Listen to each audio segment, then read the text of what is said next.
This is Abe Friedtanzer from Awards Buzz, and I'm very excited to be speaking with Allison Williams about Fellow Travelers. How are you, Allison? I'm great. I'm so excited to talk to you. This show is really very interesting, and your role especially because I wouldn't say it's the hero of the story, but definitely but not the villain either, which is also interesting. What was your take when you first heard about it?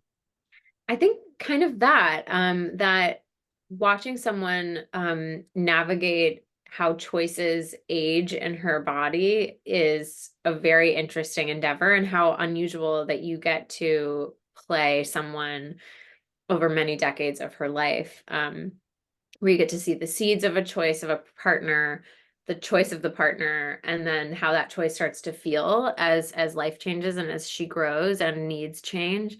So I just thought that was a really unusual privilege. And of course, I knew that as a viewer of the show, I would probably be rooting for the Tim and Hawk relationship to come together. But more than that, I wanted to help tell the story of this man who cannot live an authentic moment for the life of him and the destruction that that causes in his life. I think that's a really important story to tell, that, for all the you know what that younger generations get for being advocates for self-knowledge and self-awareness, it is important. That lack of self-knowledge and self-awareness can lead to hurting other people really easily. And I see Hawk as a really cautionary tale, as someone who personally is lucky. He continues to be lucky. He's not caught up in the lavender scare. He doesn't get AIDS. He is this lucky person moving through the world, but look at what happens to the people he loves because um he won't be honest with them. So anyway, I think Lucy's part in telling that story is a really important one. And as you kind of alluded to, it's could easily be villainous. She could easily just be the blocking agent. She could merely be the thing getting in the way between Hawk and Tim. But of course she's not. The thing getting in the way of Hawk and Tim is Hawk. And culture and homophobia, and those are not minor assistants to his personality being the main blocking agent. But I just wanted to do her justice and really tell her story. I think it's interesting also that one of the first substantial conversations we see with her has her expressing sympathy for someone who has to live this life, but it's not about Hawk, which is very No. interesting because you'd think it would be, but let's just dive into that a little bit. Well, from the moment I read that monologue, and I read it with Matt in a chemistry read before I was officially offered the role. Um, it's a monologue where she's telling this story of traveling in Europe and meeting these two gentlemen who were traveling together, and just having so much fun with them and going out to a lovely dinner and going to a museum. And then she realizes when she watches the way one of them touches the other that they are together and it's a romantic relationship. And there's a moment where she says, after she locks eyes, she sees this shame on his face because clearly she's looking at them with such shock and disbelief that it invokes shame in them for loving the people they're with.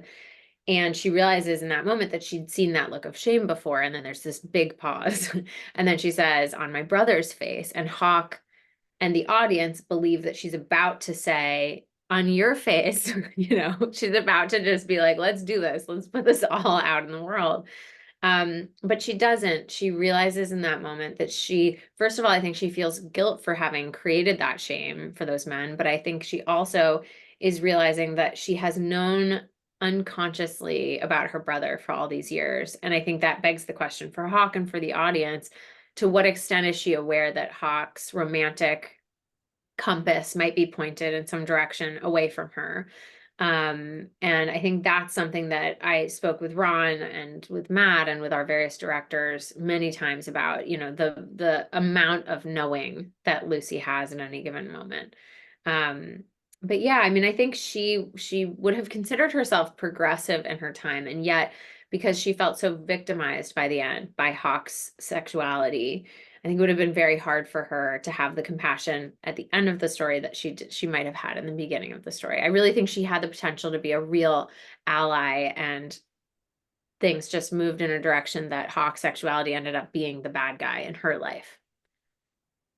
Well, watching it is it's very disorienting, I think, in a good way, just because of the timeline. Did you shoot in order? How did that Of all course work? not. No, it was chaos. We shot, it wasn't chaos. It was very organized, thank God. I mean, it's the only way to do a production like that. But we really shot kind of all over the place. We would combine two episodes at a time. So one director would do two episodes simultaneously. And so you're mixing those episodes, but also within episodes, as you know, you mix time zones. Yes, time zones, but also eras.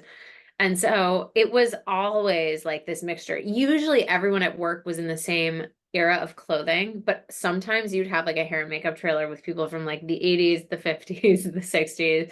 You'd have just like this real melange of clothing in there.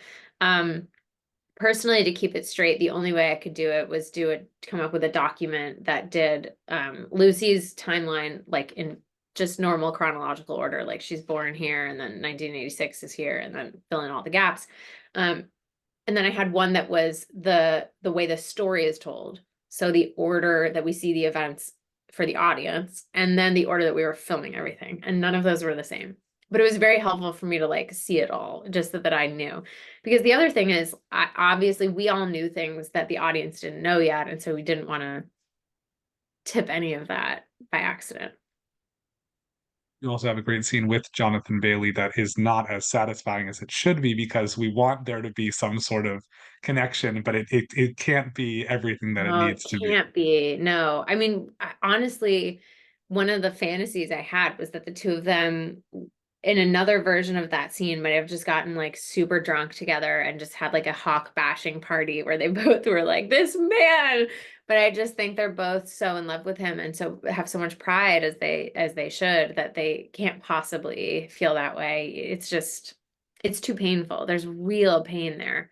And I think especially for Tim, who spent such a big amount of his life yearning for someone who was too ashamed to love them back. I mean, what a painful, what a painful rejection. What can you say about working with Landis Roach?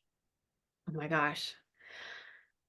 First of all, I really think I thought this man was American. That his like he's so American to me that I was like, well, clearly you're an American man, and then he does not.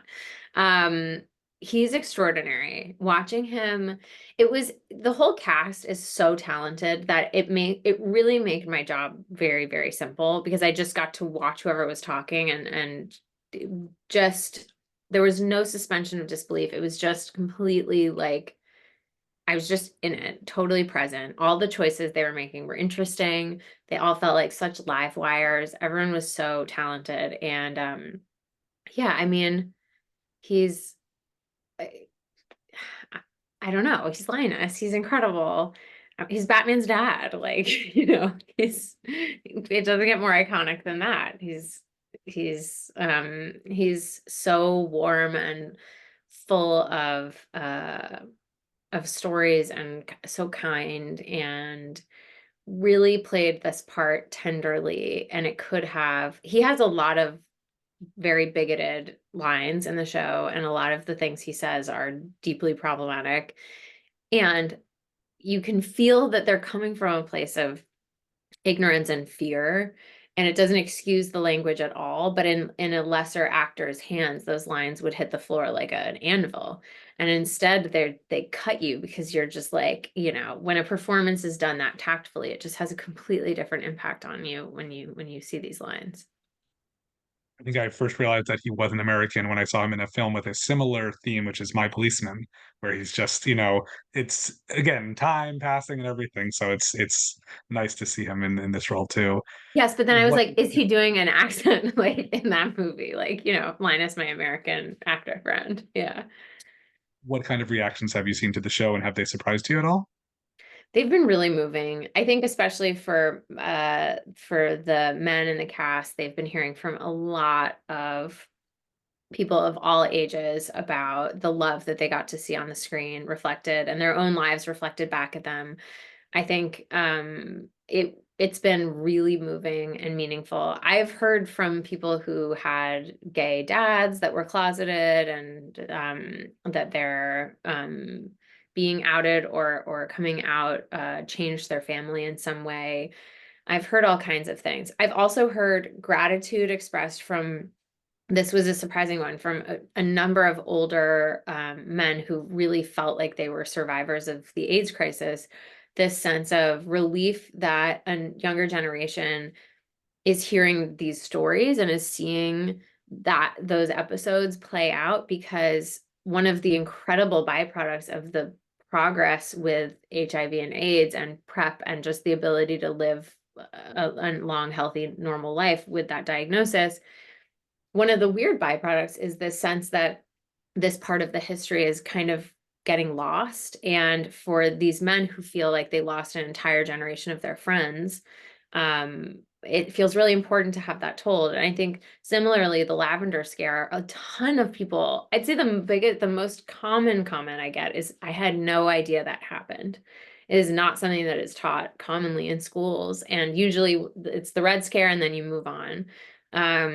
But I think the lavender scare in particular is this kind of pernicious homophobia that is couched in a noble cause, in this case, out of a patriotic desire to protect America from vulnerability from the Soviet Union. Look, it makes you vulnerable. If you're gay, they can blackmail you. You gotta leave the government. That's you're vulnerable to blackmail. And that kind of positioning of it is so is something we still see all of the time. And I think it's a really useful thing to remember, to know that it happened, to know that people would have felt very self-righteous in implementing that, because the mission would have been protecting the country with no regard to the human lives that would have been impacted negatively by that choice. So I think in general, there's a lot of gratitude and relief that this story has been told, that it exists, that people will know and remember, and hopefully not be doomed to make the same mistakes over again, but which we do anyway. I think I and many others know you best from your TV role on Girls, which deals a lot with sexuality and complicated relationships in a radically different way.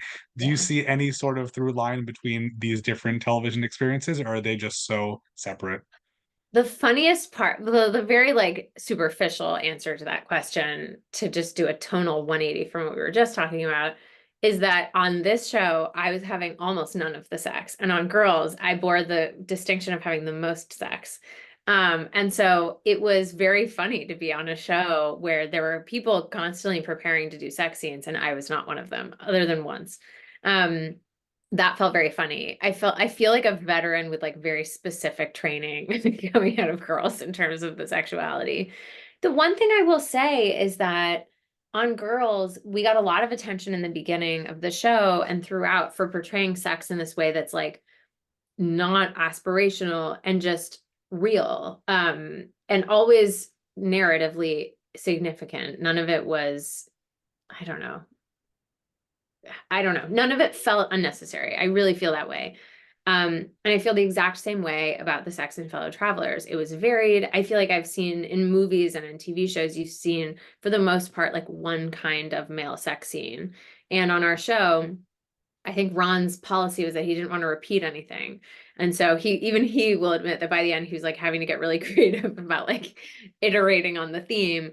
But I also think the amount of storytelling that happens during the sex scenes in our show, the power dynamics that take place, the character development that we watch through that lens, and the kind of, I mean, everyone who has sex in Fellow Travelers is so gorgeous, so that it's hard to even think of any of them as like real and imperfect, even though they are.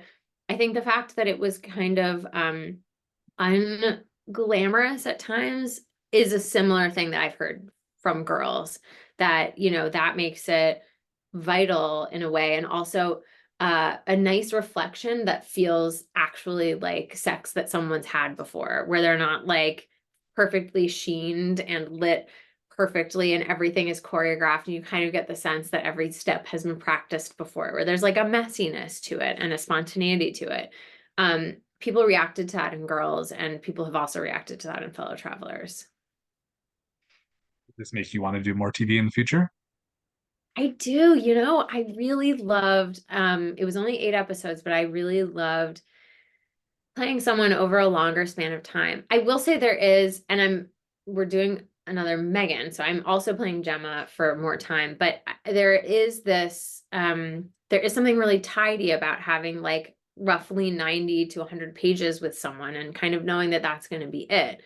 It's a, you can cross pages off and that is their stories being told as you're filming. With a TV show, there's always another episode, another season. Hopefully, there's bigger arcs and smaller arcs to contend with. And I really do love that. I forgot how much I loved it. I did a season of a series of unfortunate events, and I loved that as well. But yeah, I might be ready. I might be ready to dust off my TV chair and do that again. There's the things I love about both for sure. Well, we love awards here at Awards Buzz, and I'm curious, aside from fellow travelers, is there a performance or a show you've been watching recently that you think is particularly awards worthy? Oh my gosh. Well, I just saw Civil War 2 nights ago, and that has me completely messed up. Oh, everyone is extraordinary in that. What else? I don't know. I've been watching not as much. My intake has been a little bit lower than usual. I've been watching One Day. Those performances are extraordinary. I think everyone is so good in that show. I don't know, just a bunch of things. I watched Alex Edelman's stand-up special recently, and it's unreal, awesome, funny. Yeah, we're gluttonous. We have an embarrassment of riches. So, what's your favorite thing that you've seen recently? That's a good question. People sometimes ask me. I liked Hacks is about to start its third season. I've seen it. It's great, and it's just nice to see something that just, as you say, like you can spend more time with the character, and sometimes it just gets better and better. Exactly. So true. I love Hacks. That's a great show. I'm very excited it's coming back. And not at all like fellow travelers or girls. Yes, exactly. Completely different. Exactly. Well, awesome, Allison. It's so nice talking to you. Thank you so much for your time. Likewise.